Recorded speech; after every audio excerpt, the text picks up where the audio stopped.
श्री गणेशाय नमः। हर हर महादेव। ओम नमः शिवाय। श्रावण महात्म्य 11वां अध्याय। तिथि महात्म्य प्रतिपदा एवं द्वितीया का व्रत। श्री सनत कुमार जी ने भगवान शंकर से इच्छा प्रकट की, हे प्रभु, आपने मुझे सब वारों का महात्म्य बताया, अब मुझे तिथि महात्म्य के बारे में जानने की इच्छा हो रही है। श्री उमापति बोले, हे सनत कुमार, श्रावण का महीना मुझे सब महीनों में सबसे अधिक प्रिय है। श्रावण मास की प्रतिपदा यदि सोमवार को पड़ती है तो श्रावण मास में 5 सोमवार होंगे। ऐसा होने पर यह रोटक व्रत कहलाता है। उस दिन मनुष्य को व्रत रखना चाहिए। यह 3.5 मास का भी होता है। रोटक व्रत लक्ष्मी की वृद्धि करने वाला, सब कामनाओं को पूर्ण करने वाला और समस्त सिद्धियों को देने वाला है। अब मैं तुमको रोटक व्रत को करने का विधान बताता हूँ। श्रावण मास की शुक्ल पक्ष की प्रतिपदा को प्रातः उठकर रोटक व्रत करने का इस प्रकार संकल्प करना चाहिए, आज से मैं रोटक व्रत करूंगा। हे जगत गुरु, मुझ पर कृपा करें। इस प्रकार संकल्प कर प्रतिदिन भगवान शंकर का पूजन करना चाहिए। अखंडित बेलपत्र, तुलसी पत्र, नीलकमल, कमल, कलहार, कुसुम, चंपा, मालती, कुंद, अर्क आदि पुष्पों तथा अनेक प्रकार के ऋतुकालीन फूलों से धूप दीप नैवेद्य तथा अनेक प्रकार के फलों से पूजा करनी चाहिए। पुष्पहार नाम से 5 रोटक बनाने चाहिए। उनमें से 2 रोटक ब्राह्मण को देने चाहिए। 1 रोटक नैवेद्य के रूप में मुझे समर्पित करना चाहिए। 2 रोटक व्रतधारी को खाने चाहिए। केला, नारिकेल, जम्बीरी, बिजोरा, नींबू, खजूर, ककड़ी, दाख, नारंगी, मातुलिंग, अखरोट, अनार और ऋतु में पाए जाने वाले फलों से अर्घ्य दान के लिए उत्तम कहा गया है।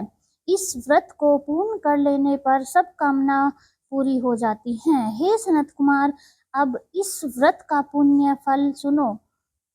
जितना फल 7 समुद्र पर्यंत भूमि दान करने से मिलता है, उतना ही फल इस व्रत को विधि पूर्वक करने से प्राप्त हो जाता है। इस व्रत को 5 वर्ष तक करने से अतुल धन संपत्ति प्राप्त होती है। इसके उद्यापन में सोने के 2 रोटक बनाने चाहिए। पहले दिन अधिवासन करके अन्य दिनों में प्रातः काल शिव मंत्र द्वारा घी तथा बेल पत्रों से हवन करना चाहिए। इस प्रकार व्रत करने से मनुष्य की सब मनोकामना पूरी होती हैं। हे सनत कुमार, अब तुम द्वितीय व्रत को सुनो। इस व्रत को करने वाला प्राणी लक्ष्मीवान तथा पुत्रवान हो जाता है। यह व्रत औदुंबर नाम से प्रसिद्ध है। यह सब पापों को नाश करने वाला है। मनुष्यों को श्रावण मास की द्वितीया तिथि को प्रातः संकल्प करके विधिवत व्रत करना चाहिए। इस व्रत में गूलर के पेड़ की पूजा की जाती है। गूलर का पेड़ न मिल सके तो दीवार पर गूलर के पेड़ का चित्र बना लेना चाहिए। अर्चन विधि। हे उदुम्बर, आपको नमस्कार है। हे हेम पुष्पक, आपको नमस्कार है। जंतु फलयुक्त लाल अंड तुल्य सलीयुक्त, आपको नमस्कार है। इसके बाद शिव तथा शुक्र की पूजा करनी चाहिए। गूलर के 33 फलों से 11 फल ब्राह्मण को, 11 फल देवता को और शेष 11 फल को स्वयं ग्रहण करना चाहिए। इस दिन अन्न नहीं खाना चाहिए। रात में शुक्र तथा भगवान शंकर का अर्चन करते हुए जागरण करना चाहिए।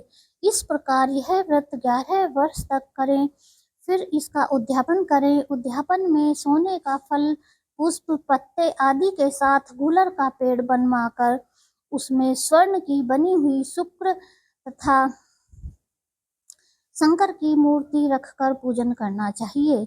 दूसरे दिन प्रातः काल छोटे छोटे गूलर के फलों से 108 हवन करें। उदुम्बर की लकड़ी, घी तथा तिलों द्वारा हवन करना चाहिए। हवन की समाप्ति पर आचार्य का पूजन करना चाहिए। अपनी सामर्थ्य के अनुसार ब्राह्मणों को भोजन कराना चाहिए। फल जिस प्रकार गूलर का पेड़ फलों से लदा रहता है, उसी प्रकार व्रतों के यहाँ भी बहुत से पुत्र होते हैं तथा वंश वृद्धि होती है। उसे कभी धन धान्य की कमी नहीं होती है। ओम नमः शिवाय।